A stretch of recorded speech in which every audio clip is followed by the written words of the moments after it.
Okay,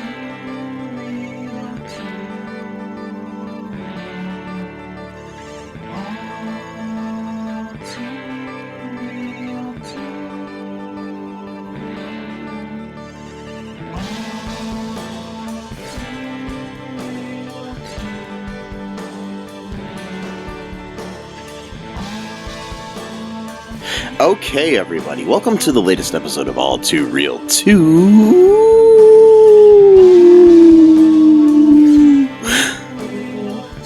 My name is Michael E. Cullen II, and with me, as always, via Zoom this week is... Sesame and Carta. Sesame and Carta. I'm going to say that again, folks. Sesame in Carta. Okay, so, how's it going, Matt? I mean, Sesame and Carta. I'm doing somewhat okay. Yes. Somewhat. So, it's a crazy world we live in. Yeah. Sidney Poitier and Betty White are no longer with us. Yeah. Neither is Peter Bogdanovich. It's that whole three, the trinity of death, it always seems like. Yeah, which is a fallacy in my opinion, because there's always more people too that they don't count. No, it's true. It happens every 3 days, and then those are only 3 people that died in the whole world. And the whole world, or even in the Hollywood world, no one else ever. Yep.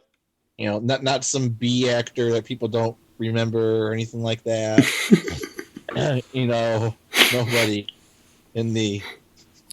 No, the only people who have died recently in the whole world are Peter Bogdanovich, Sidney Poitier, and Betty White.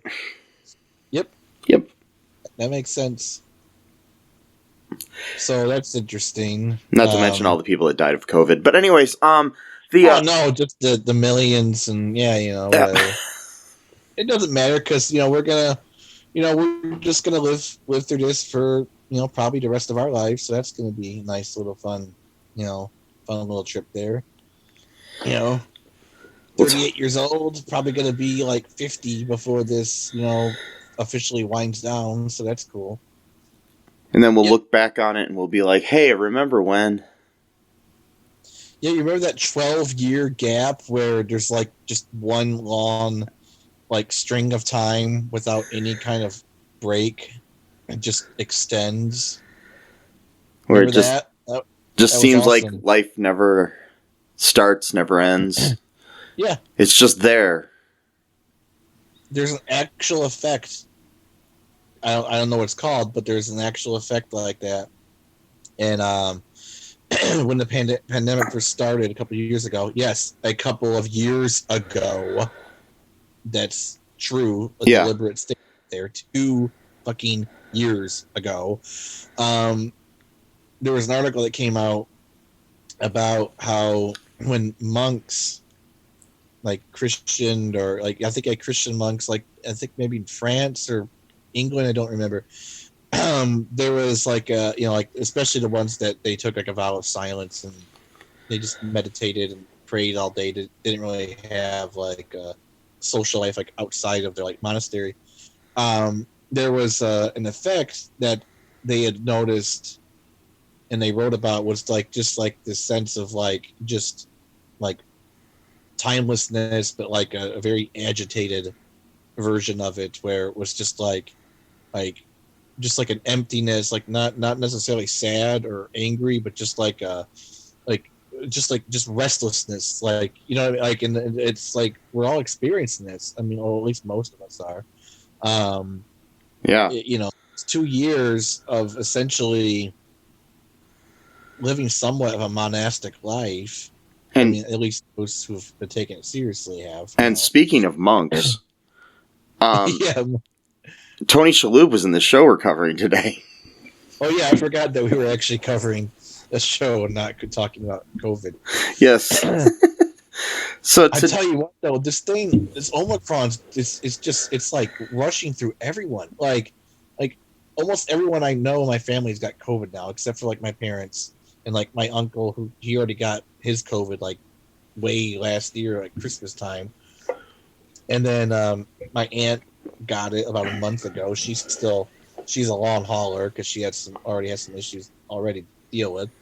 And then my brother got it, and then my niece got it, and then my sister-in-law got it. Well, they got it first, then my niece got it, and then my step nieces got it, all of them, almost all of them, and then my step nephew got it. I mean, it's just going rushing anyway. Yeah, but yeah, Monk. Yeah, this guy from Monk. Anyway, go on. Yes, Tony Shalhoub, the star of Monk. Before he did that, he did this show.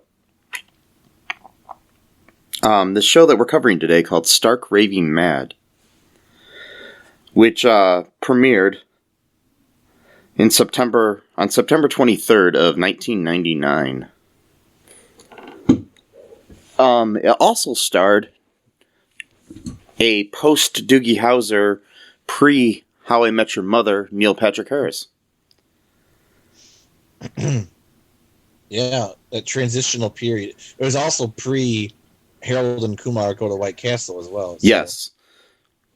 So it was before the Harrisance, as like I like to call it. Harrisance. The Neil Patrick Harris Renaissance. Anywho, this we're covering the pilot of the show Stark Raving Mad,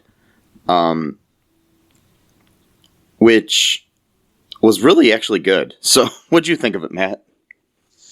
Yeah, it was all right. I mean, I only watched the first episode. They had a whole season, but it was decent. I thought for a pilot, it could have been a little bit better, but it was all right.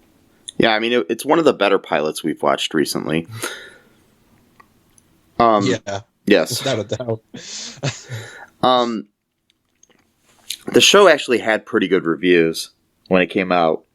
It wasn't, sadly wasn't a ratings, bonanza. Like Bonanza was. Oh, wait.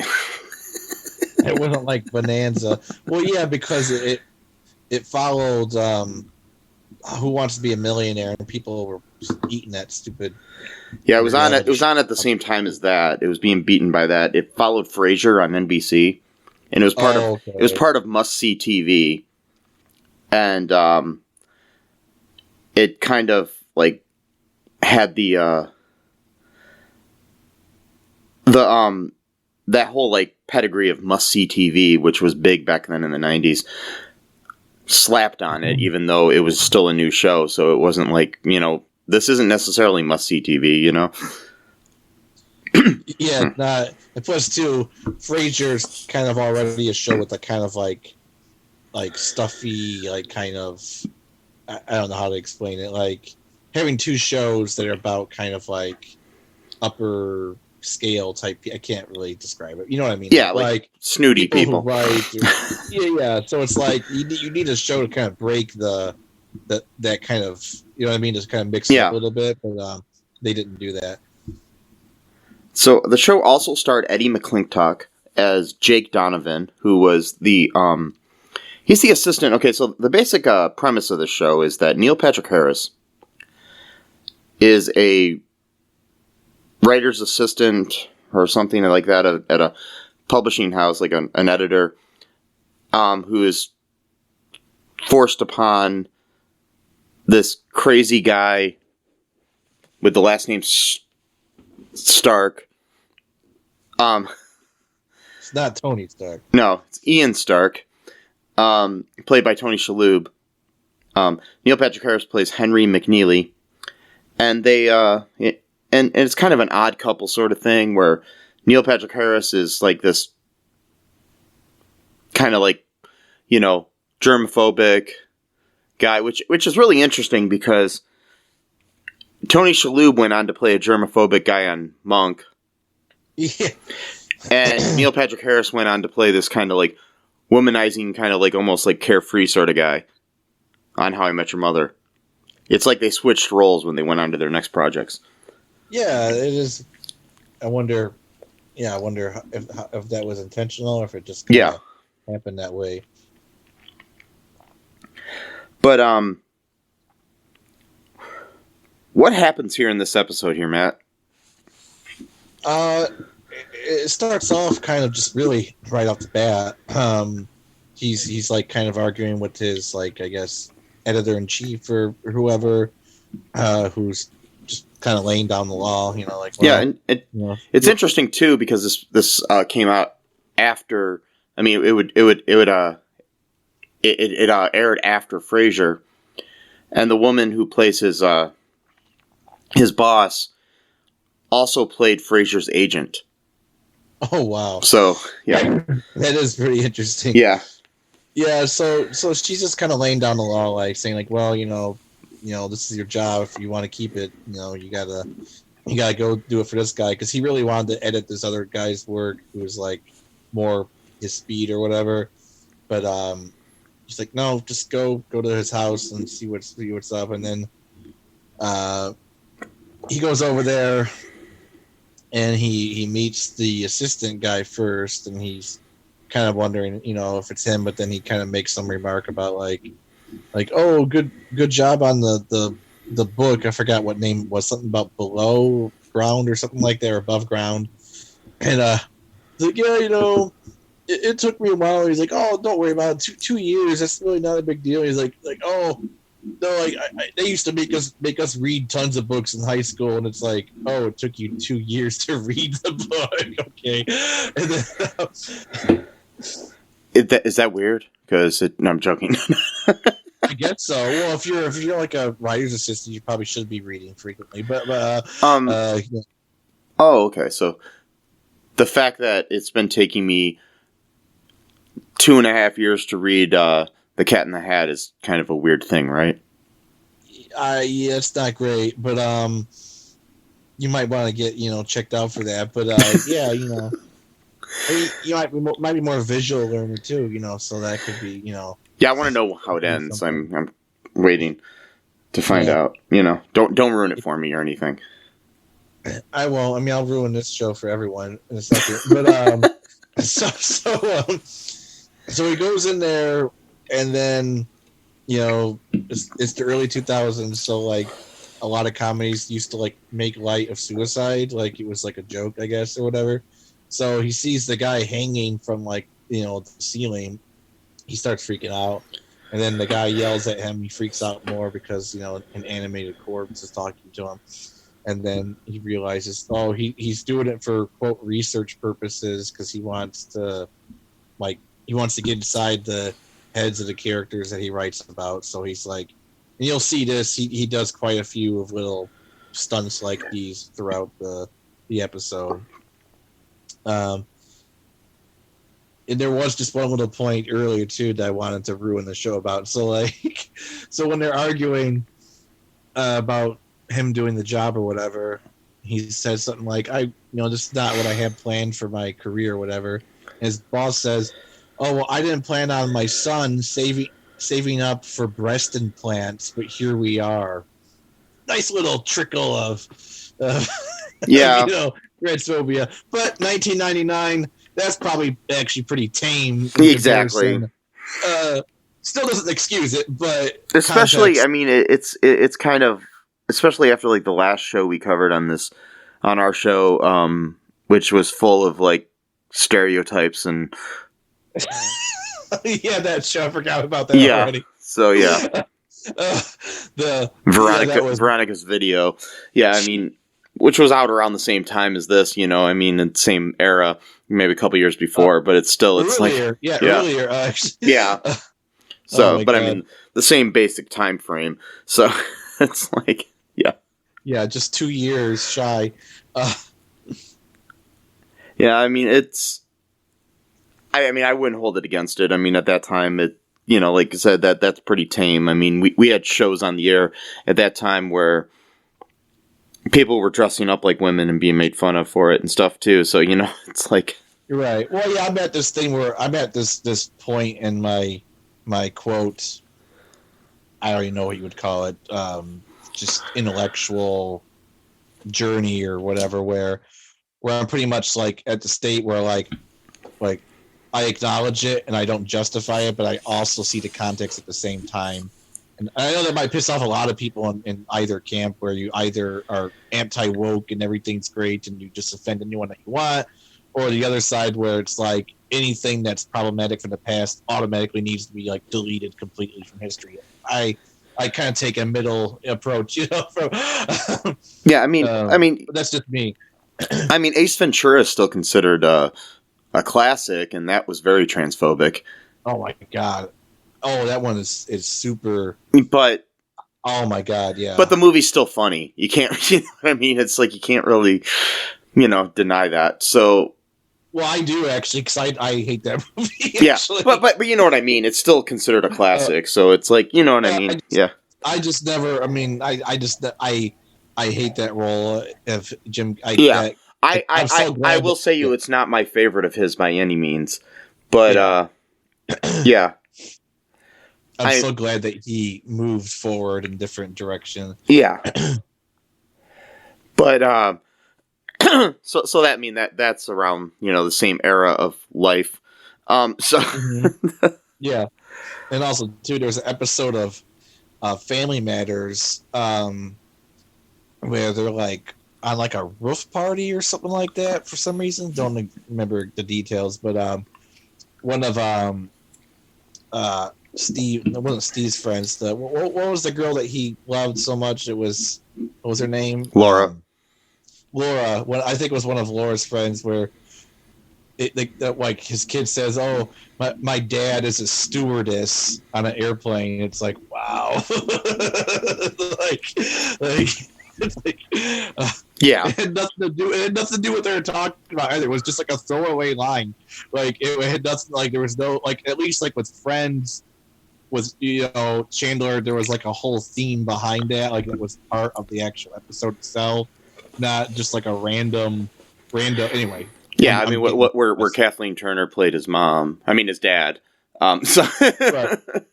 Anyway, I'm getting ahead of myself here, but yeah, I noticed these little barbs here and there from older shows, just like it's like a nice little time capsule, I guess you could call it a little bit. Yeah. And I'm not trying to be all woke either, quote unquote woke. I'm just saying that it's interesting sometimes. I mean, be careful, Matt, because if you go woke, you go broke.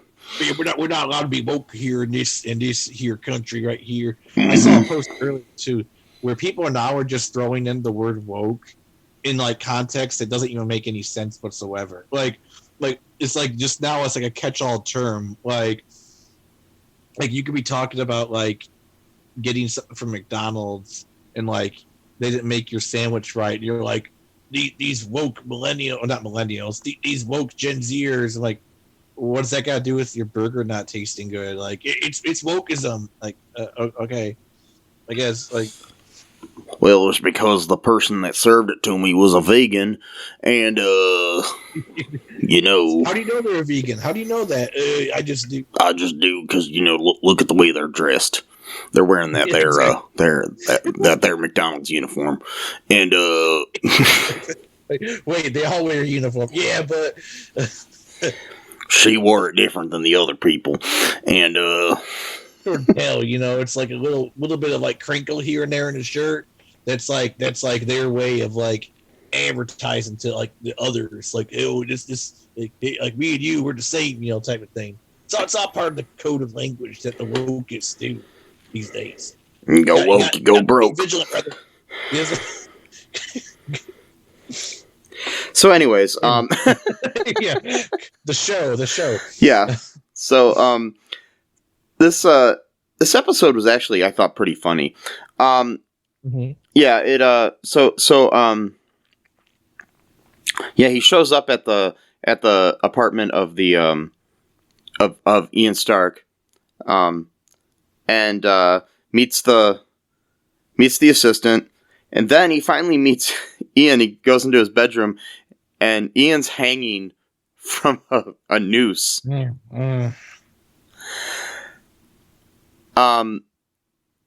he's basically doing that as a, as a way to, it's a fake thing but he freaks out. Neil Patrick Harris's character breaks a lamp in the room by mistake because he freaks out, and it turns out that it's a gag that he has because he's trying to see if it, how people would react to finding somebody hanging. Because he's a horror writer, and he wants to, He wants to do some research. Yeah. I was so worried that the show was going to go in that direction because I had no idea what. I'm like, oh my god, is this going to be the show? Like he just finds the author dead, and they got to figure out what to do. Is he going to write the book now himself or whatever? No, didn't go that way. I think we should write that sitcom. I like that one. Actually, it's a good idea. That could be an idea for a movie or something. Yeah. We're like, we shouldn't be talking about it here now. No. People will steal it. We'll talk about it later off air. We can just edit this part out and then. Yeah. No. Speaking of which, do you want to take a break here really quick, Matt? Sure. Yeah, we'll be right back, folks. What is Gen X? What is the silent generation? What do generations have in common? Hi, I'm Trish the Dish from the Gen X Voice podcast, and I invite you to listen to conversations I have with folks from different generations, backgrounds, beliefs, and experiences in an attempt to see what connects rather than divides us. Even though Gen X has been called slackers, Karens, or not mentioned at all in some cases, we are the bridge generation, so I feel compelled to do my part to destroy ageism by bringing all these voices together. And, as a bonus, each guest gets to answer some 80s questions at the end of each show. So download and listen to Gen X Voice today on Apple, Spotify, Amazon, or wherever you listen to podcasts. And let's see how much we have in common after all. Hi, this is Catherine, host of a new fashion podcast, The Real Fashion School Dropout. Join me as I interview guests every week in the fashion and beauty space, and we gossip on all things fashion and beauty and even get into some personal stories of their journey in the industry. You can find us on Apple, Spotify, pretty much wherever you get your podcast. Hope to see you there.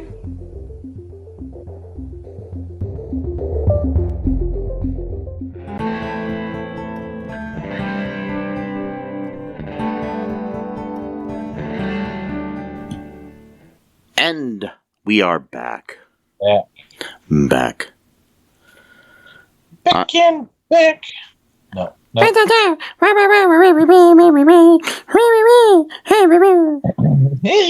Yeah. It's every AC/DC song ever. Okay, anyway, so pretty much. Sorry, AC/DC fans. I know you like them. You like both the AC and the DC. Anyway, so what else happens in this episode here, Matt? Well, like you said, it becomes like an oddball, odd couple type situation where, he doesn't really like Ian's Stark's process because he really doesn't have a process at all.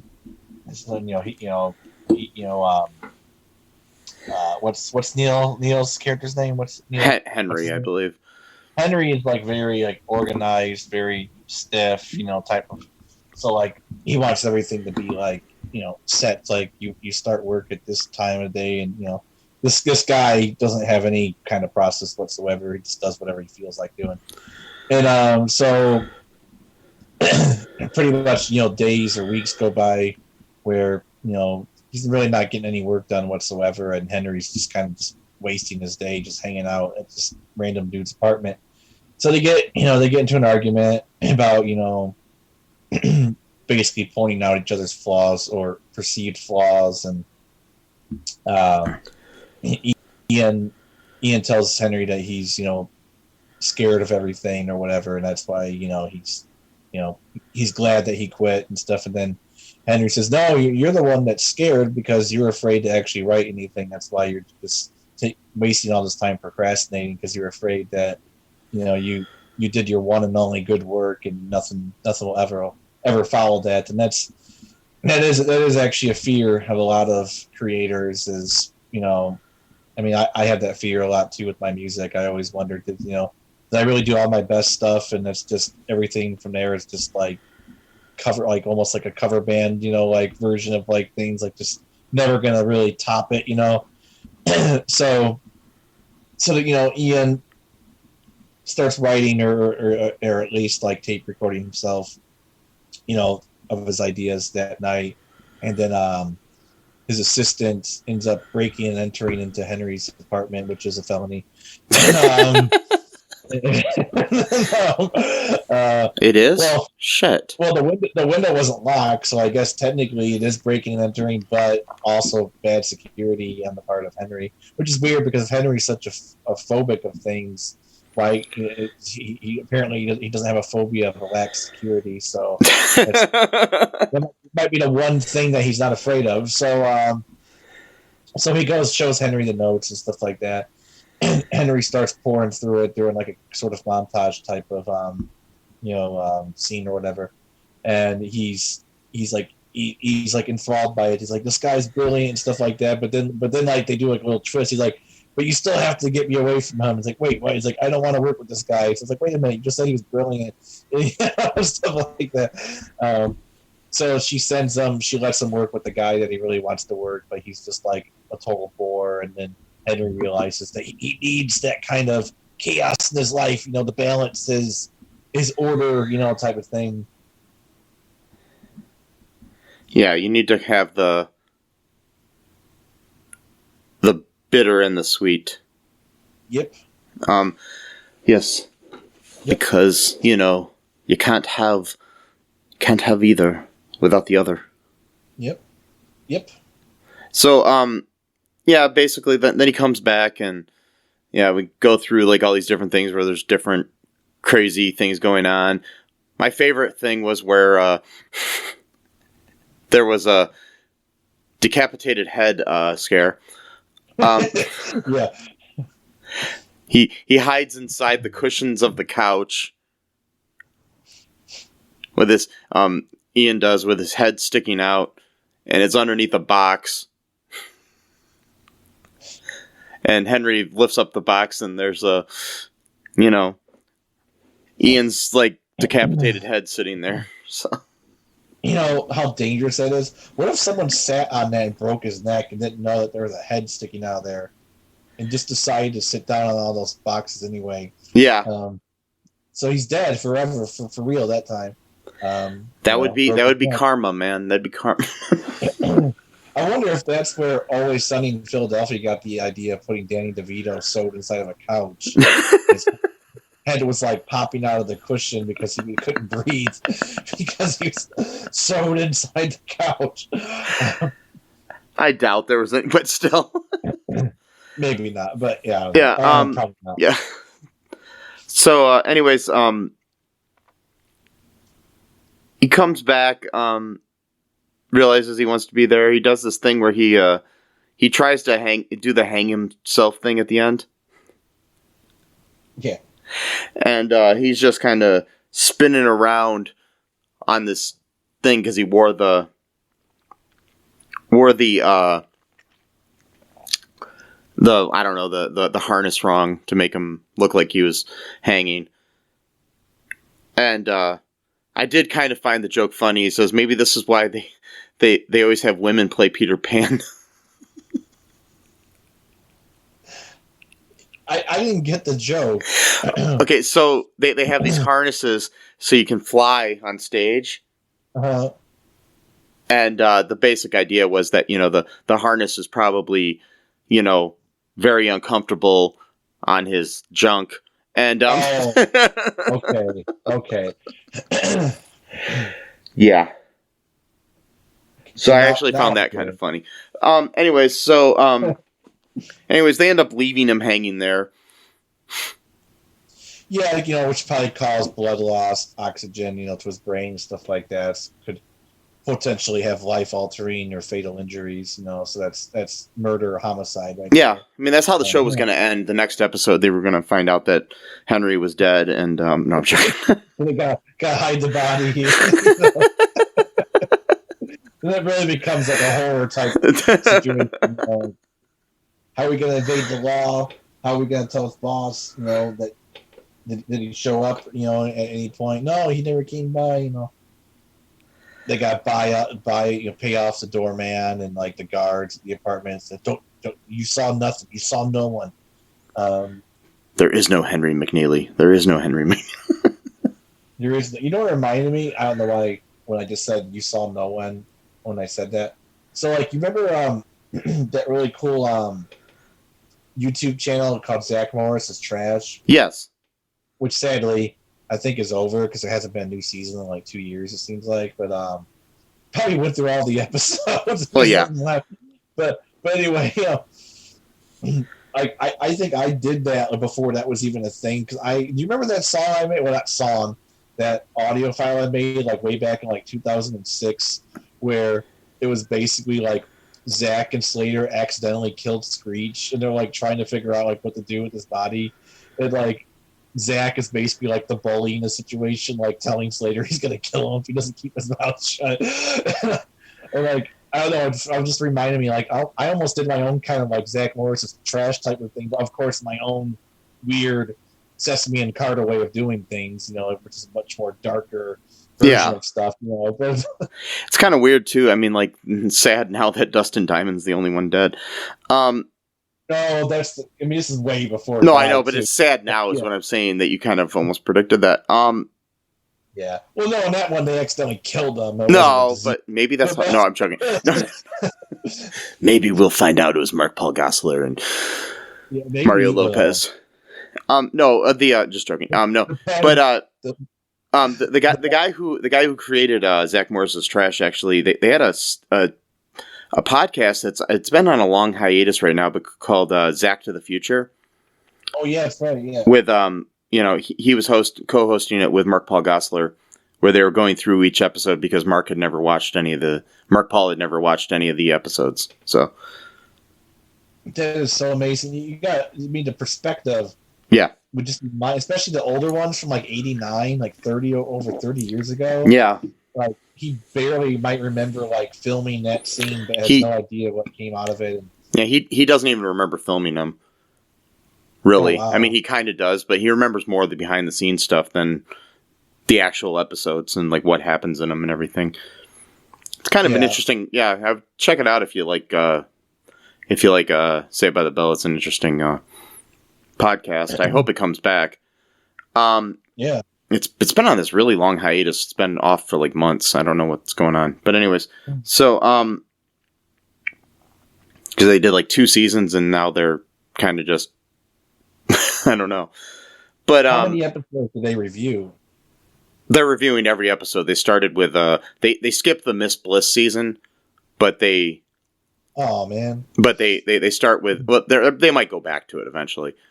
I'm sure. But they they skipped those, and then they just, they started with the first episode of Saved by the Bell proper, and go through every episode in order of airing. So, yeah.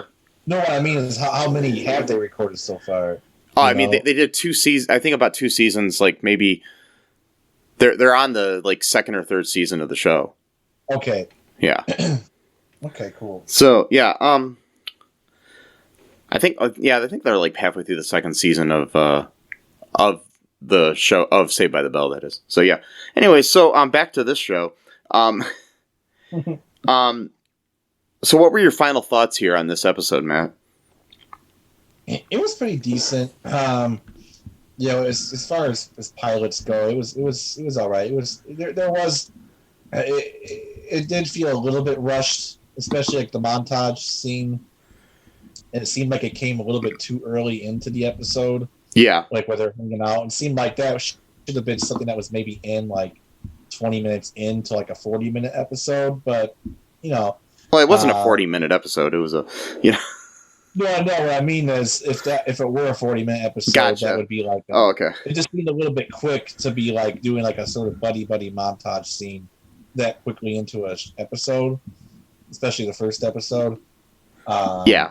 Like with like the whole thing where they're playing music and he's like playing like joust or whatever. I forgot what they were doing, but like it was like supposed to be like a cute like buddy kind of scene or whatever. And it was so I just felt that kind of fell flat a little bit, but not too bad. And my only kind of complaint is that the episode is a little bit too short. I think it should have been at least like 22 minutes or something like that, not 20.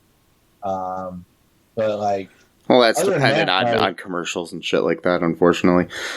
Yeah, that's what I figured. You know, something like that. Especially back then, they used to show more commercials than they show now. And because back then they used to show like almost like 10 minutes of commercials. It seemed like a half hour. I think now it's like 8, I think, or whatever. But I just made that up. I don't know why I even said that. It just seemed like it made sense. Sure, Matt. Whatever. See, even people who are not right wing can do fake news. Okay, so sorry. I mean, back then they used to have the commercials that would jump out of your TV, and yeah. and attack you. It was like, you know, they forced you to go to the store and buy Pop-Tarts. It was crazy. It was crazy. You go up, you'd be happy, you buy them, you're like, oh, I can always use Pop-Tarts, right? So, yeah. By the way, Pop-Tarts, please sponsor our show. Please. Yes. You can sponsor us, but also Kellogg's. Pay your people properly and yeah. Quit being a bunch of fuckers. Yeah. Anyway, so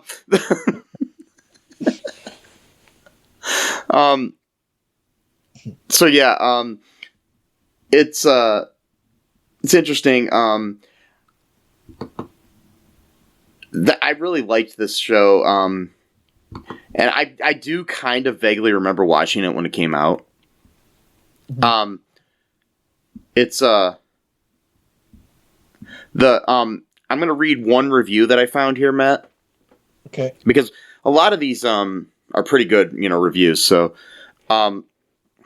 this one, however, it says pretty awful pilot. It's a 4 out of 10 from Cheryl. This was written in 2018 and January 26th. There seems to be a lot of people who love this series and mourn its cancellation, but after watching the pilot on YouTube, I don't see why. It's a very conventional sitcom with a pretty typical and unconvincing odd couple setup. Shalhoub is a terrific actor, and he's fine in this, but the script is very mediocre.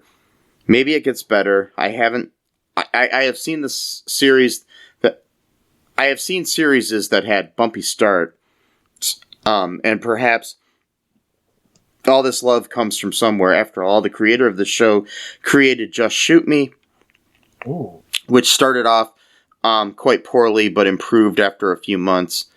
But I just have no inclination to give another chance to a series that is so predictable and obvious and unoriginal. Yeah. No, I don't agree. From what I've read and what I remember from when this was on, it does get better with every episode. They add in other characters, which make the show, you know, like Henry has a girlfriend, and there's other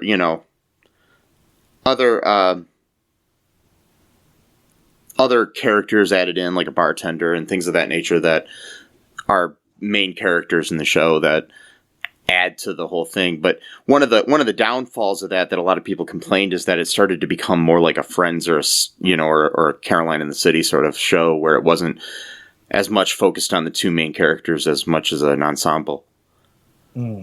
Which, you know, could be good or bad. So it becomes like it morphs from Odd Couple into Friends, you know, basically. So yeah. So yeah, anyways, any final thoughts here, Matt, before we wrap things up? No. Yeah, I like I said, I really like the show, and I mean, it's good that it didn't continue, though, because then we wouldn't have had Tony Shalhoub on Monk or Neil Patrick Harris on How I Met Your Mother, probably, you know? Right, yeah. I mean, we may have, depending on how long this lasted and whatever. You know, you never know.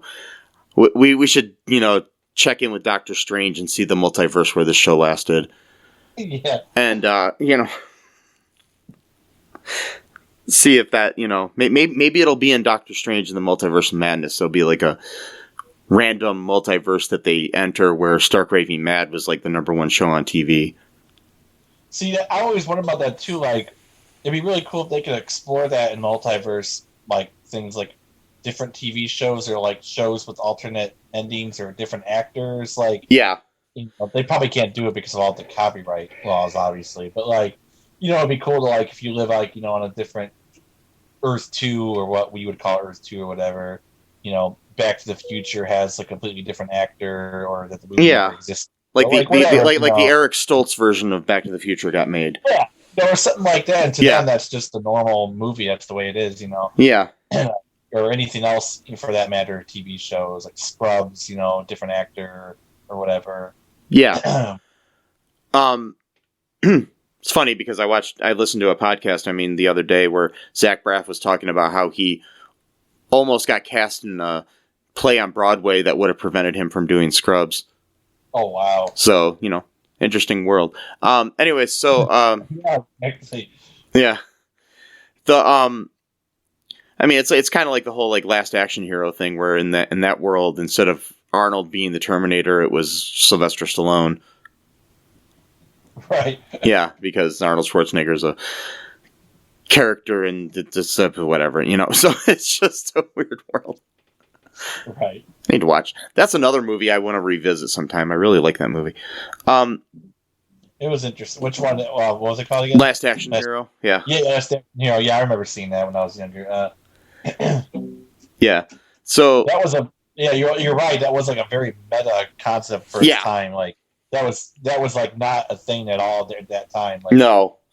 It was very strange because then they made a video game so Last Action Hero, the video game based off the movie, who stars Arnold Schwarzenegger playing as himself. Like, it's like, whoa, man. Like, anyways, any final thoughts here, Matt? I think I already asked you that, but I'll just play just one guitar chord really quick. Okay, go ahead.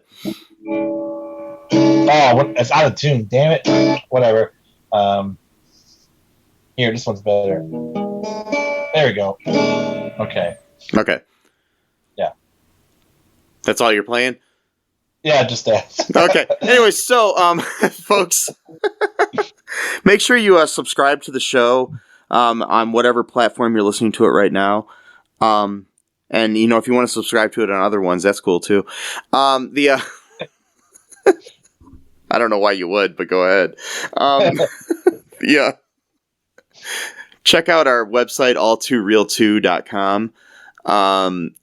There's lots of links to all of our stuff there, our YouTube and our TikTok and our Bok and our Beak and our Duke and our Doc, all those things. Wait, those aren't things, are they, Matt? Our tubes and talks and twits. Yeah. Yes.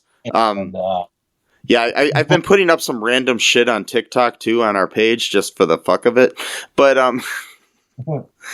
check out the latest one. There's an interesting little photo of Peter Bogdanovich and Orson Welles in a grocery store that I just wanted to comment on. Yeah. Which I'm thinking of making t-shirts of for some reason. Might be in our TeePublic. You never know. Check it out. That's another thing you can link to. It's in our show notes. Go check that out. Buy stuff there. It'll help support the show. Check out our Patreon. Wear a mask, folks. Wear a fucking mask. Right everybody's getting fucking COVID right now. It's crazy. It's like just certain. Oh my god, man! Like I'm wearing it freaking everywhere now. You could have it right now and not know. Yeah, it's not some like liberal like virtual signaling either. It's like I'm afraid to fucking go out and not wear one. Like I know, me too. Yeah, wear one. Wear a condom. You know, if you're going to get that close to somebody, wear a condom just all the time. And All the time, yeah. yeah. Wait. That doesn't sound right. Anyway, so but you know, be good to each other. Rest in peace, Sidney Poitier, Betty White, and Peter Bogdanovich, and all the other people who died too. Yeah. Yep. And until next time, bye-bye. Thanks for listening to All Too Real 2 podcast, a Cullen Park production. Produced and edited by Michael E. Cullen II. Music by Matthew Hawes. Subscribe and share the show. Visit us at cullenpark.com.